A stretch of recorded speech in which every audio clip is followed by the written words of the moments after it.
Hello everybody, it's Kevin here. First of all, I want to say thank you so much for your love and your support. It's nice to know there are some Kevin fans out there. Yes, very much so. Thank you very much. So, my understanding is that you are going to have a test tomorrow on the Byzantine Empire. That's kind of scary. It's a brain teaser. But here's the question. Why isn't Heinrich teaching about this? Heinrich is the history guy. He knows so much. He's such a big head. I mean that both ways. Anyway, he knows no one loves him.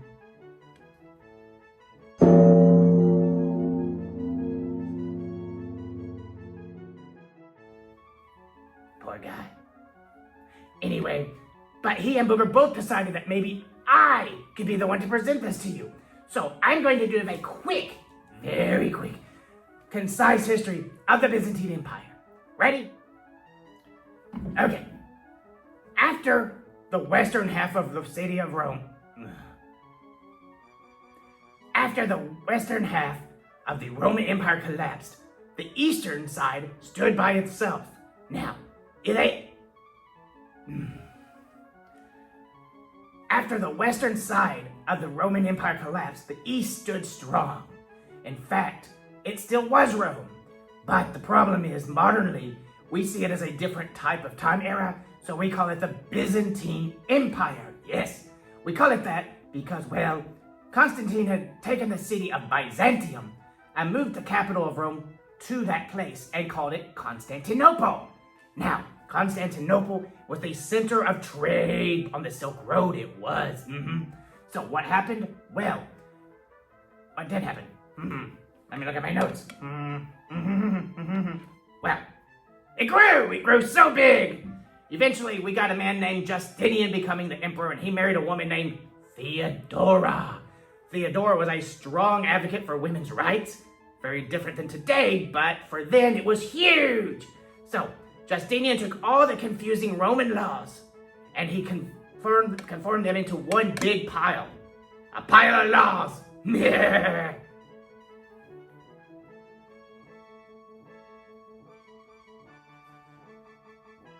Now, what did he do with this pile of laws? He codified it into a book. Well, he had some other guys do it, but he did it.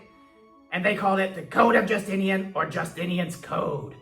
Not really an original name, is it? Anyway, he grew the empire. He tried to end corruption, but he really couldn't because they were all out to get him, so he had to step back from that. But he did declare that Christianity was the primary religion of the Roman Empire, what we call the Byzantine Empire. So, he ended up having a lot of big churches built, including the Hagia Sophia, or the Saint Sophia Basilica, which is a giant big domed building usually used for, like governing bodies of the Catholic Church and stuff. Well, eventually, Orthodox Church. Oh, that's a whole nother topic. Is this hood not wanting to stay on you? Now, being where it was at, Constantinople was a huge center for trade. The Silk Road came right through it. So Asia and Europe was connected. In fact, the empire connected both of them, and the city was right on the border. Well, they also knew they would be the center of attack. So what did they do? Well, the city of Constantinople was on a massive, massive peninsula, and they walled the entire city up. So it's got this triple layer of walls, even with a moat around it on the dry land side of it. Yes, and the other side's covered with water, so, it's really hard to get. Unless you got cannons. Big cannons. Oh, so terrible cannons. They're called Dardanelle guns for a reason, people. No, my hat. Oh well. So, this is so tiring, it is. Let's read the notes. Yeah, all right. So, the Hagia Sophia, let's go back to it. It is adorned with lots and lots of art, including mosaics and pictures of seraphim, which are these six-winged angels that are beyond human comprehension. Biblically accurate angels are scary as anything. Well, eventually, another empire came to challenge them, and that was the Ottoman Empire. The Ottomans were Turks, and they were also Muslims. For many long years, the Muslims had been trying to take over Constantinople, and the Ottomans are the ones that did it. Why? Cannons. They were able to bombard the walls with these cannons that were bigger than people. Yeah, these are huge cannons, like, whoa. So they're able to take those cannons and they're able to knock the walls down and they run the city amok. They destroy pretty much everything, but they left the Hagia Sophia because even Mehmed II, who was the guy that took it over, said it was beautiful and they turned it into a mosque. Now today, it's more of a museum, if anything, that honors both the Christian and the Islamic heritage that you can find in the building, yes. But overall, you need to understand where Constantinople is, right? It's on that peninsula that connects the Bosphorus Strait. Well, it doesn't connect it. The Bosphorus Strait runs through it pretty much. There's chains that used to be in it. They used to control the trade. Can you imagine being in a wooden ship and going full speed ahead and just being sliced in half by an iron chain? They also had something called Greek fire. It was like modern day napalm. Oh my gosh, you couldn't even get it out. Jumping in the water just seemed to make it worse. It was terrible, painful. Ah!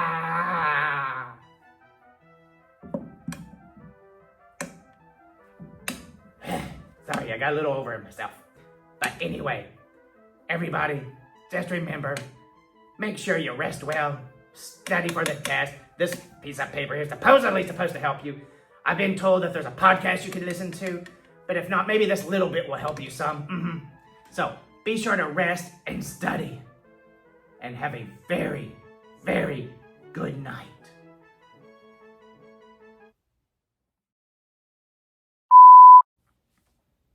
Okay.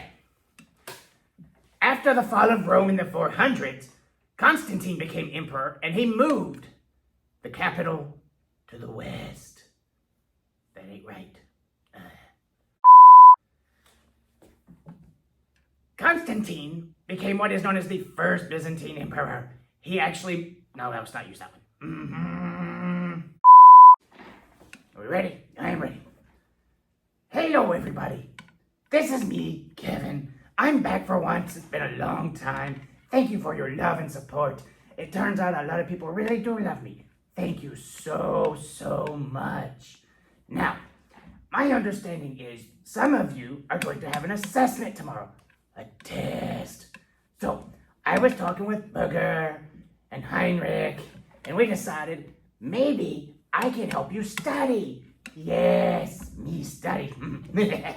I never went to school, but somebody knows quite a bit about this subject and thought maybe this would help you study. So, Heinrich decided he didn't want to do it because, well, no one really loves Heinrich. He's a stinky ninny muggins.